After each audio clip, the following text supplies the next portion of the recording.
വീണ്ടും ഇസ്ലാമിക തീവ്രവാദികളുടെ ചോരക്കളികളുടെ വിഹാരകേന്ദ്രമായി ജർമ്മനി. അടുത്ത കാലങ്ങളിൽ ജർമ്മനിയെ കടുത്ത ഭീതിയിലാഴ്ത്തിക്കൊണ്ട് കുടിയേറ്റക്കാരായ ഇസ്ലാമിക തീവ്രവാദികൾ അഴിച്ചുവിട്ടുകൊണ്ടിരിക്കുന്ന തുടർച്ചയായ കത്തി ആക്രമണ പരമ്പരയിലെ ഏറ്റവും പുതിയ മാരകമായ ആക്രമണമായിരുന്നു ബുധനാഴ്ച അരങ്ങേറിയത്. ജർമ്മനിയിലെ ബവേറിയൻ നഗരമായ അഷാഫൻബർഗിന്റെ ഹൃദയഭാഗത്തുള്ള പൊതുപാർക്കിൽ ബുധനാഴ്ച രാവിലെ 12 മണിയോടടുത്തായിരുന്നു രാജ്യത്തെ നടുക്കിയ കത്തി ആക്രമണം ഉണ്ടായത്. ആ സമയത്ത് പാർക്കിലുണ്ടായിരുന്ന ഒരു ഡേ കെയർ സെന്ററിലെ ഒരു പറ്റം കുട്ടികളെയായിരുന്നു അഫ്ഗാനിസ്ഥാനിൽ നിന്ന് ജർമ്മനിയിലേക്ക് കുടിയേറിയ അക്രമി ലക്ഷ്യമിട്ടത്. ആക്രമണത്തെ തുടർന്ന് 2 വയസ്സുള്ള കൊച്ചുകുട്ടിയും മുതിർന്ന ഒരു പുരുഷനുമടക്കം 2 പേർ തൽക്ഷണം കൊല്ലപ്പെടുകയായിരുന്നു. മാരകമായ പരിക്കേറ്റ 2 പേർ ഇപ്പോൾ തീവ്ര പരിചരണ വിഭാഗത്തിൽ ചികിത്സയിലാണ്.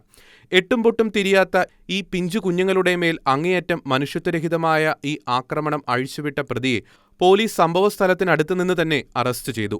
അഫ്ഗാനിസ്ഥാനിൽ നിന്ന് ജർമ്മനിയിലേക്ക് അഭയാർത്ഥിയായി കുടിയേറിയ 28-കാരൻ ഇനാമുള്ള ഒ എന്ന ആളാണ് കൊലപാതകി.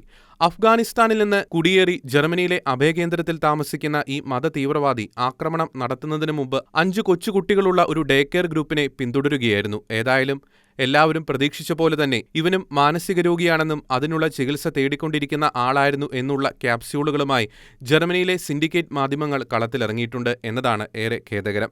ജർമ്മനിയിലെ പൊതുസുരക്ഷയ്ക്ക് വിള്ളൽ വീഴ്ത്തുന്ന തരത്തിൽ ഉണ്ടായിരിക്കുന്ന ഈ താന്തോന്നിത്തരത്തെ ഉളുപ്പില്ലാതെ ന്യായീകരിക്കാൻ തീവ്രവാദ ആഭിമുഖ്യമുള്ളവർക്കല്ലാതെ കഴിയുകയില്ല. ഇസ്ലാമിക രാജ്യത്ത് നിന്ന് മൂങ്ങിക്കരഞ്ഞുകൊണ്ട് യൂറോപ്പിലെ ക്രൈസ്തവ രാഷ്ട്രങ്ങളിലേക്ക് അഭയാർത്ഥികളായി ചേക്കേറുകയും തിന്നതെല്ലാം എല്ലിന്റെ ഇടയിൽ കുത്തുമ്പോൾ മതതീവ്രവാദത്തിനായി കത്തിയും ബോംബും വാഹനങ്ങളുമായി തദ്ദേശീയരുടെ നെഞ്ചിനു നേരെ വരികയും പ്രായഭേദമന്യേ അവരിൽ ചിലരുടെ വിലപിടിപ്പുള്ള ജീവനെടുക്കുകയും ചെയ്തിട്ട് പ്രതി മാനസിക രോഗമുള്ള ആളാണ് എന്ന മട്ടിൽ വാർത്തയിറക്കുന്ന ചില ഇടത് ഇസ്ലാമിക മാധ്യമ സിൻഡിക്കേറ്റുകളുടെ ലജ്ജയില്ലാത്ത മാധ്യമപ്പണി ഇനി ജർമ്മനിയിൽ വിലപ്പോകില്ല എന്ന റിപ്പോർട്ടുകളാണ് ഇപ്പോൾ പുറത്തു വന്നുകൊണ്ടിരിക്കുന്നത്.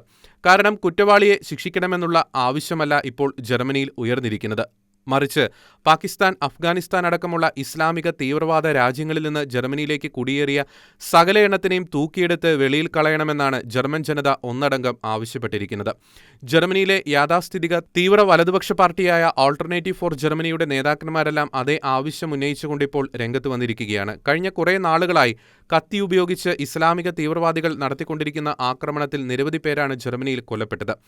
കഴിഞ്ഞ മെയ്യിൽ മാൻഹേമിൽ നടന്ന ഇസ്ലാമിക തീവ്രവാദ വിരുദ്ധ പ്രകടനത്തിനിടെ ഇത്തരത്തിൽ കത്തിയുമായി വന്ന തീവ്രവാദി പ്രശസ്ത ഇസ്ലാം തീവ്രവാദ വിരുദ്ധ പ്രവർത്തകനായ മൈക്കിൾ സ്റ്റുർസൻബർഗിനെ ആക്രമിച്ചിരുന്നു. അന്ന് പോലീസിന്റെ വെടിയേറ്റ് വീഴുന്നതിനു മുമ്പ് കുറ്റവാളി സ്റ്റുർസൻബർഗിന്റെയും പ്രകടനത്തിൽ പങ്കെടുത്ത മറ്റ് 4 അംഗങ്ങളെയും ഒന്നിലധികം തവണ കുത്തി മാരകമായി പരിക്കേൽപ്പിച്ചിരുന്നു. അന്ന് ആക്രമണം തടയാൻ ശ്രമിച്ചപ്പോഴായിരുന്നു ഡ്യൂട്ടിയിലുണ്ടായിരുന്ന പോലീസ് ഉദ്യോഗസ്ഥൻ കൊല്ലപ്പെട്ടത്. അതിന് പിന്നാലെയാണ് ജർമ്മനിയിലെ സോളിംഗൻ നഗരത്തിലെ ഫ്രോൺഹോഫ് മാർക്കറ്റ് സ്ക്വയറിൽ ഫെസ്റ്റിവൽ ഓഫ് ഡൈവേഴ്സിറ്റി ആഘോഷങ്ങൾ നടക്കുന്നതിനിടെ കത്തിയുമായി വന്ന ഇസ്ലാമിക തീവ്രവാദിയുടെ ആക്രമണത്തിൽ 3 പേർ കൊല്ലപ്പെടുകയും 4 പേർക്ക് ഗുരുതരമായി പരിക്കേൽക്കുകയും ചെയ്തത്. അതിനുശേഷം കഴിഞ്ഞ ക്രിസ്മസിന് ജർമ്മനിയിലെ മഗ്ഡർബർഗ് മാർക്കറ്റിലെ ആൾക്കൂട്ടത്തിലേക്ക് താലേബ് എന്ന സൗദി തീവ്രവാദി കാർ ഓടിച്ചു കയറ്റി 2 പേരെ കൊന്നു. ക്രിസ്മസ് മാർക്കറ്റ് ആക്രമണം നടന്നപ്പോൾ ഇസ്ലാമിക തീവ്രവാദികളുടെ ഈ ഭ്രാന്ത് എന്ന് അവസാനിക്കുമെന്ന് പൊട്ടിത്തെറിച്ച് രംഗത്ത് വന്ന ആഭ്യന്തരമന്ത്രി നാൻസി നെയ്സറും ഇപ്പോൾ കടുത്ത നടപടികൾക്കായി രംഗത്തിറങ്ങിയിരിക്കുകയാണ്. ലോകത്തിലെ മനോഹര രാജ്യമായ ജർമ്മനിക്ക് നേരിട്ടുകൊണ്ടിരിക്കുന്ന ഇത്തരം എല്ലാ പ്രതിസന്ധികൾക്കും കാരണം അഭയാർത്ഥികളായി അഭിനയിച്ച് കുടിയേറി വന്ന തീവ്രവാദികളാണെന്ന് അറിഞ്ഞിട്ടും അറബ് രാജ്യങ്ങൾ പോലും തള്ളിക്കളഞ്ഞ ഇസ്ലാമിസ്റ്റുകൾക്ക് അഭയം കൊടുത്തത് തന്നെയാണ്. ക്രിസ്മസ് മാർക്കറ്റിലെ കൊലപാതകിയായ താലേബ് തീവ്രവാദിയാണ്, അവനെ വിട്ടുതരണമെന്ന് സൗദി ആവശ്യപ്പെട്ടിട്ടും അയാളെ പൊതിഞ്ഞു പിടിക്കാനാണ് ജർമ്മനി ശ്രമിച്ചതെന്നാണ് വിവരങ്ങൾ. അഭയാർത്ഥികളെ സ്വീകരിക്കണമെന്ന് യൂറോപ്പിനോട് നിരന്തരമായി പ്രസ്താവിക്കുന്നവരൊക്കെ മൗനത്തിലാണെങ്കിലും ലിബറൽ ചിന്തകളുടെ മഹത്വം പേറി നടന്ന് കുടിയേറ്റക്കാർക്കായി വാഴ്ത്തുപാട്ട് പാടിയവർക്കൊക്കെ ഇപ്പോൾ മതിയായിരിക്കുകയാണ്. എത്രയും വേഗം ഈ തീവ്രവാദികളെ രാജ്യത്ത് നിന്ന് പുറത്താക്കണമെന്ന് അവർ ഒരേ സ്വരത്തിൽ ഇപ്പോൾ നിലവിളിക്കുകയാണ്.